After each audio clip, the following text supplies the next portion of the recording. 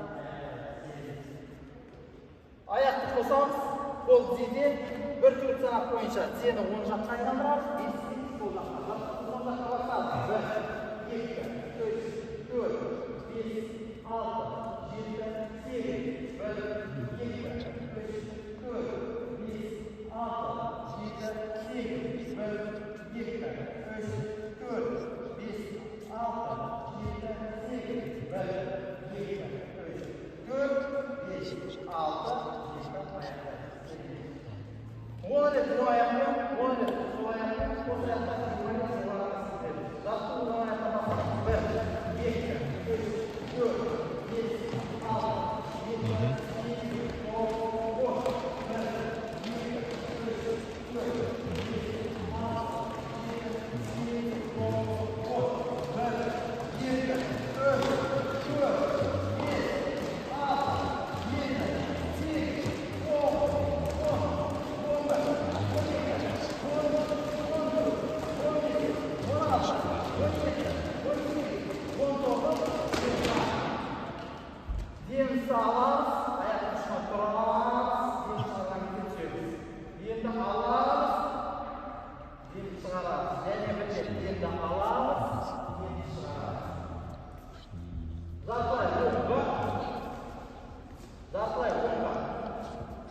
Жартылай оңға. Бастауышқа жинақтал.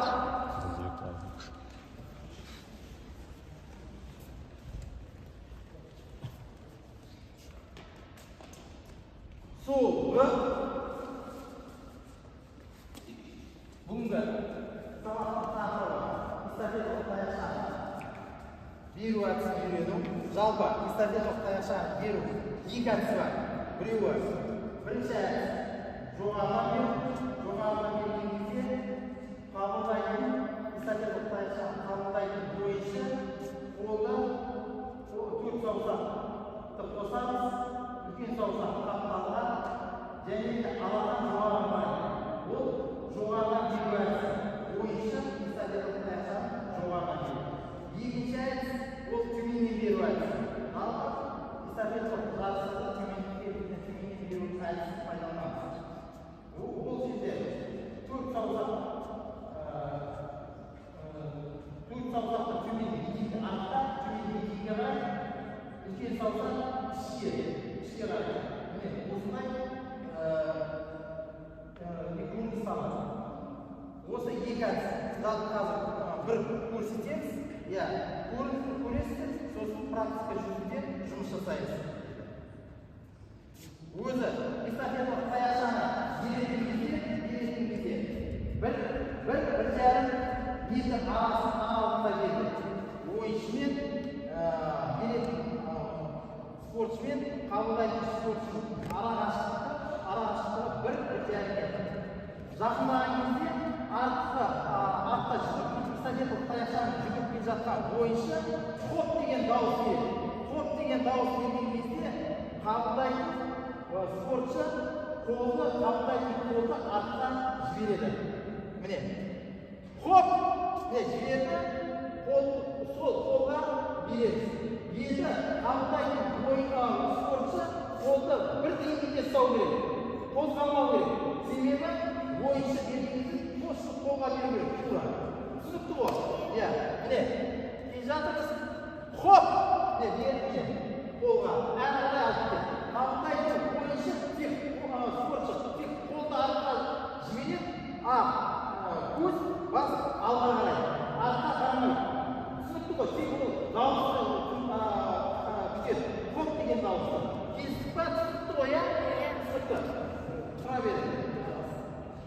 Жалпы эстафета жарыста бірінші эстафета стартта тұратын спортшы төменге сөреден бастайды. Төменгі старттан. Қалған қабылдайтын жоғарыда. Енді жалпы колодканы білеміз ғой? Колодка. Мысалы, бізден мектепте колодка болмағаннан кейін эстафеталар жарыстан мектепше жарыс болатын кезде эстафеталар старттан шығатын бойынша міне келген кезде бір қадам бір аяқты қояды, одан кейін жартысы міне бұрылады. Осы жерде алдында аяқты бар. Түсінікті ғой? Бір жарым. Содан кейін отырған кезде шынтақ. Міне араға шынтақ деймін. Сонда дем өкшемен бір сызықта болады. Тұрған кезде міне сөреге дейін міне мына бір эстафета таяқшаны ұстаймыз ба міне бұны. Ал эстафета таяқша осылай тұрады. Дайындалған кезде жүгір дейді, үшінші бұйрық. Келістік қой, түсінікті ғой. Қазір эстафета ойында осы әдісті пайдаланамыз. Қазір бірінші визуалды түрде эстафета таяқшаны қабылдау әдісі. Визуалды көру арқылы. Ана бірінші қазір сіздердің топтарыңыз. Екінші жарталанға барып, сол жерде төрт эстафета таяқшаны жүгіріп бір-біріне таяқшаны бересіздер. Көру арқылы. Одан кейін уже эстафета таяқшаны қабылдау әдісін үйренеміз. Түсінікті ғой? Екінші топ. Оң, сол жақтан қысқа жолмен екінші жарталанға бас.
Tinggi dasar, tinggi dasar.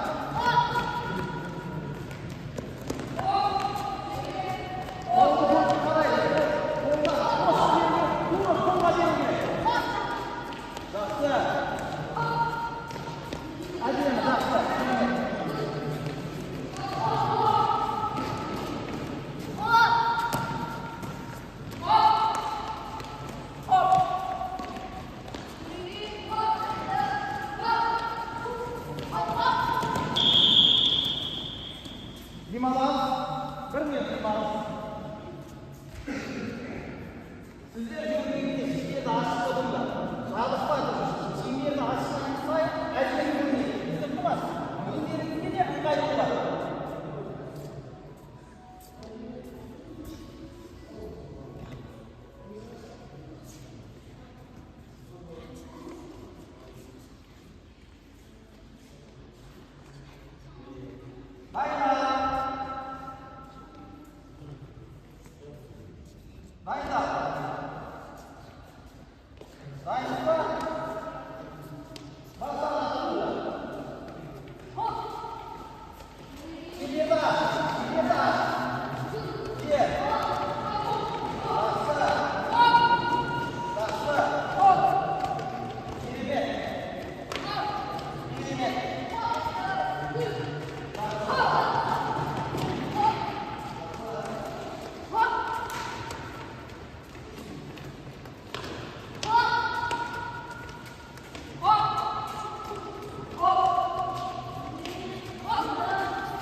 Жылдам. Сапқа тұрамыз.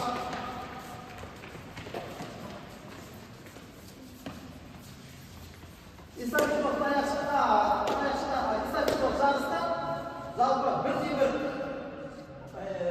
тең баға беріп жатыр. Керемет жалпы жарыста керемет білімдеріміз көрсетті. Сапты жүйел, тік тұр. Оң, бір. Сол жақпен алға, бастауыш атты. Демізді аларыз, демізді шығарарыз. Демді аларыз, жүріп отырып жасайып жаттығуды. Демді аларыз, аяқты ұшына тұрып барып төмен түсеміз. Демді шығарарыз. Демді аларыз, демізді шығарарыз.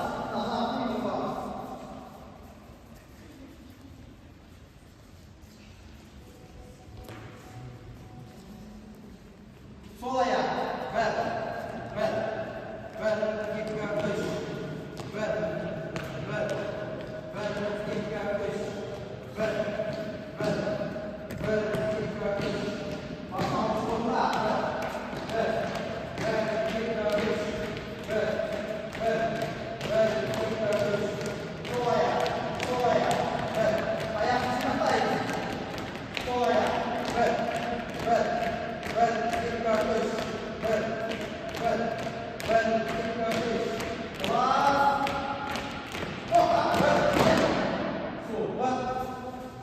Бүгінгі сабақтың мақсаты эстафеталық таяқшаны төменнен беру әдісі.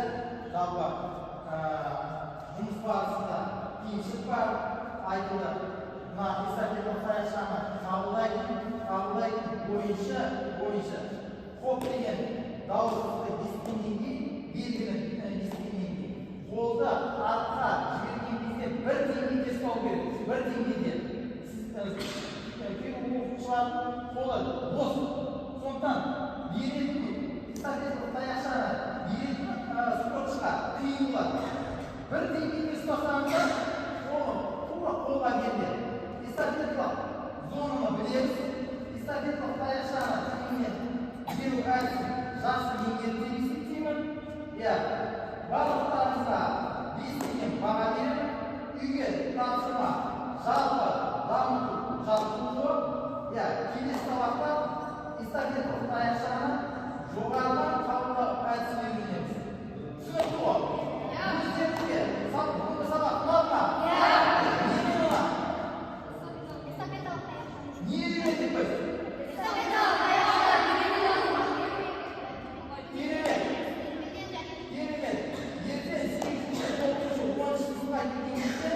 Біз аудандық деңгейдегі жарысқа қатысуға дайындалып, керемет дайындықпен барамыз деп есептейміз. Бүгінгі сабаққа белсене араласқандарың үшін шексіз алғысымды білдіремін. Оқуда озат болыңыздар, білімді болыңыздар, алға қойған мақсаттарыңыз әрдайым орындала берсін. Сапты түзел,